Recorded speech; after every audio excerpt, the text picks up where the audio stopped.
घर में रह करके भी भगवान मिल सकते हैं। सुखदेव भगवान बोले हाँ राजा, जो घर में भजन नहीं कर पाए, जहां मनोनुकूल स्त्री, बाल बच्चे, खाने पीने का साधन सुलभ, वहां मुंह चुराते रहे माला फेरने में, भजन करने में, तो वो जंगल में क्या कर सकते हैं? कुछ नहीं। जिन सो कछु करत ना बनी मकानन में, अतिन सो कहो का करतूत हुई है जाए कानन में। जो घर में भजन नहीं कर पाए, जहां सारी सुविधा सुलभ है, तो वो जंगल में, कानन में कुछ नहीं कर सकते। अरे राजा परीक्षित, प्रियव्रत महाराज ग्रहे रमत यनमूला, कर्म बंधा पराभव, घर में रहकर ही भगवान के दर्शन पा लिए। जैसे एक थे छोटे भैया और एक थे बड़े भैया। बड़े भाई साहब का विवाह हो गया और छोटे भाई साहब का विवाह नहीं हुआ। अब बड़े भाई साहब छोटे भाई साहब से कुछ काम काज की कहे ना, कुछ काम बताओ, तो छोटे भैया हाल धमकी दिखा दे, ए बड़े भैया हमसे जरा भी काम काज की कही ना तो माल बाबा जी बन जाए। तो मारे डर के बड़े भैया कुछ काम की ना कहे, कहीं ये बाबा जी ना बन जाए। अब बड़ी परेशानी, कुछ काम की ना कहें। और एक दिन घर में काम बहुत आ गया, तो बड़े भैया बोले, ए छोटे भाई साहब आज ये काम करना पड़ेगा, ये काम देखना पड़ेगा, घर में काम बहुत आ गया। छोटे भैया बोले मान जाओ बड़े भैया, बाबा जी बन जाएंगे। बोले बन जाओ बाबा। अब छोटे भैया ने सोचा बड़े भैया नाराज हैं, शायद भाभी मना करें, तो घर में आए, बोले भाभी बड़े भैया को मना कर लो, हम बाबा जी बन जाएंगे। भाभी बोले लाला खूब परेशान किया, बाबे बन के देख लो। अब छोटे भैया मारे क्रोध में आए दुकान, 10 रुपए का पीला रंग खरीदा, पूरे कपड़े रंग दिए, आ गए जंगल में, एक इमली पेड़ के नीचे लेकर माला बैठ गए, भजन करने लगे। बगल में वहीं एक पीपल का पेड़ था, पीपल वृक्ष के नीचे सूरदास जी भजन कर रहे थे। वहीं से देवर्षि नारद निकले, तो सूरदास जी ने कहा नारद कहाँ जा रहे हो? नारद ने कहा सूरदास बैकुंठ जा रहा भगवान के पास। अच्छा, तो नारद जी भगवान से पूछना, मैं तो लोक में सूरदास जी तपस्या कर रहे, उन्हें दर्शन कब मिलेगा? ठीक है। छोटे भैया ने सुना तो बोले बाबा हमारे लिए भी पूछना, भगवान दर्शन कब देंगे? ठीक है। नारद जी आए बैकुंठ, प्रभु को प्रणाम किया, भगवान मृत्यु लोक में आपके 2 भक्त तपस्या कर रहे, एक सूरदास जी और दूसरे छोटे भाई साहब, उन्हें दर्शन कब मिलेगा? तो भगवान बोले नारद जाओ उन भक्तों से कहो जाकर, जो जिस पेड़ के नीचे बैठा है और जिस पेड़ में जितनी पत्तियां हैं उतने वर्षों के बाद में दर्शन मिलेगा। जितनी पत्तियां हैं उतने वर्षों के बाद ही दर्शन मिलेगा। नारद जी आए तो सबसे पहले छोटे भाई साहब के पास नारद जी आ गए। तो छोटे भाई साहब बोले कहो नारद भगवान ने क्या कहा?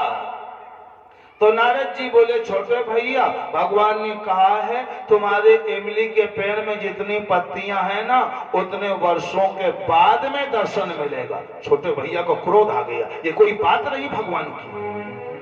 जब उन्हें दर्शन नहीं देना था तो फिर सीधे सीधे कह देते हमें दर्शन नहीं देना है, ये पतियों की बात क्या कहते हैं? मारे क्रोध में छोटे भैया ने सब कपड़े फाड़ के फेंक दिए, आ गए घर में कटिया सानी चारा पानी काम करने लगे। अब नारद जी आए सूरदास जी के पास। सूरदास जी ने कहा कहो देवर्षि प्रभु ने क्या कहा?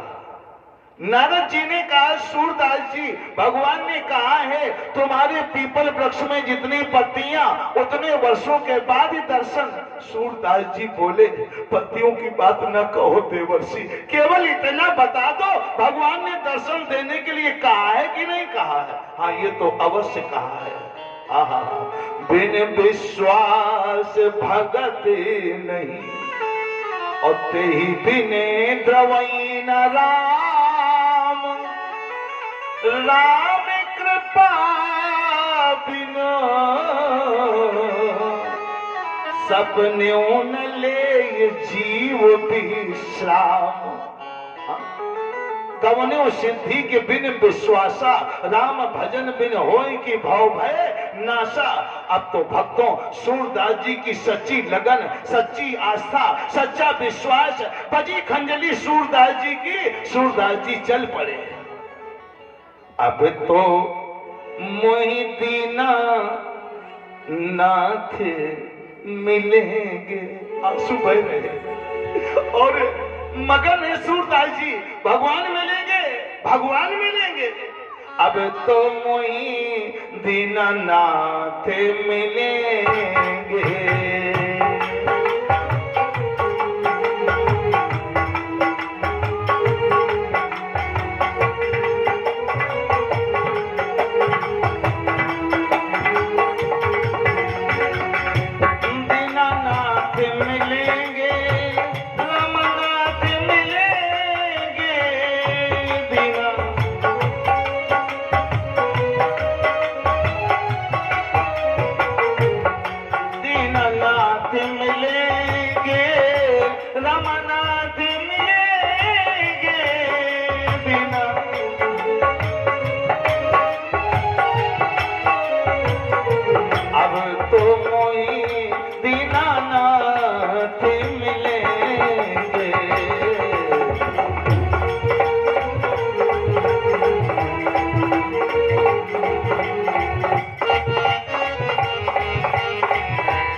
नाथ मिलेंगे, रामानाथ मिलेंगे, ऐसे बजाते खंजली सूरदास जी भक्तों जा रहे जंगल में।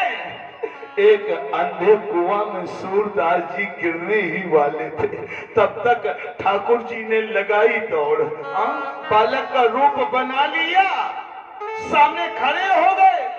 बाबा आगे कूप है, अंधा कुआं, गिर जाओगे। गिर जाने दो, कौन हो, हमें रोकते हो? बालक जैसी आवाज लग रही है, जंगल में बालक कहां से आ गया? अरे हमें तो दीनानाथ के पास जाना है।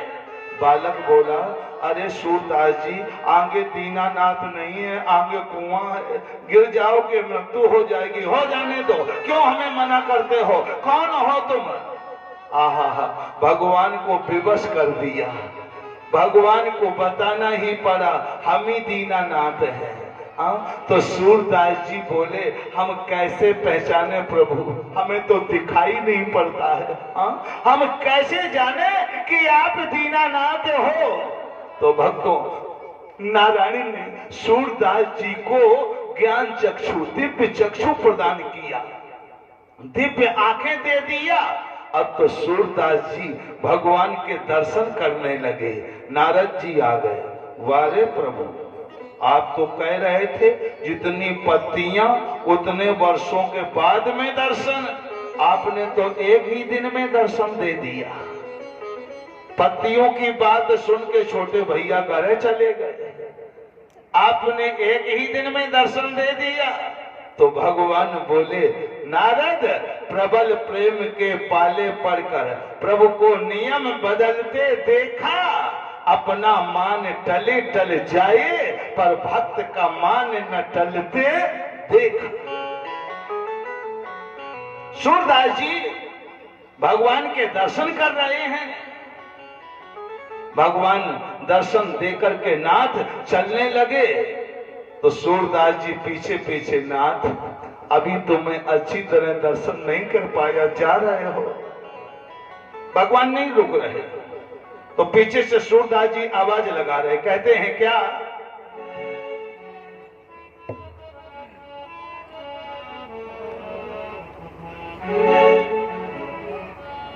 जरा देर ठहरो राम। सूरदास जी बोले, अभी तो मैं दर्शन भी नहीं कर पाया गोविंद, जरा देर ठहरो राम। है, अभी हमने जी भर के देखा नहीं है, अभी हमने जी भर के देखा नहीं है, अभी हमने जी भर के देखा नहीं है, अभी हमने जी भर के देखा नहीं है। जरा देर ठहरो राम, जरा देर ठहरो राम, तमन्ना नहीं है, अभी हमने जी भर के देखा नहीं है, अभी हमने जी भर के देखा नहीं है।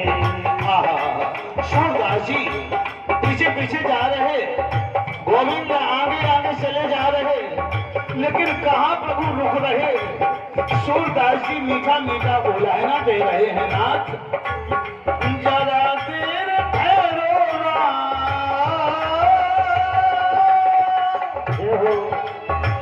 जरा देर ठहरो राम, तमन्ना यही है, अभी हमने जी भर के देखा नहीं है, अभी हमने जी भर के देखा नहीं है, अभी हमने जी भर के देखा नहीं है। जरा देर ठहरो राम,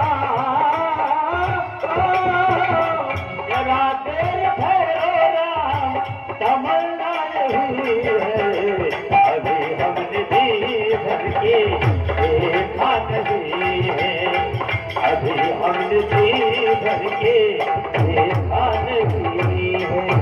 लेकिन भगवान नहीं रुक रहे, और जब नहीं रुके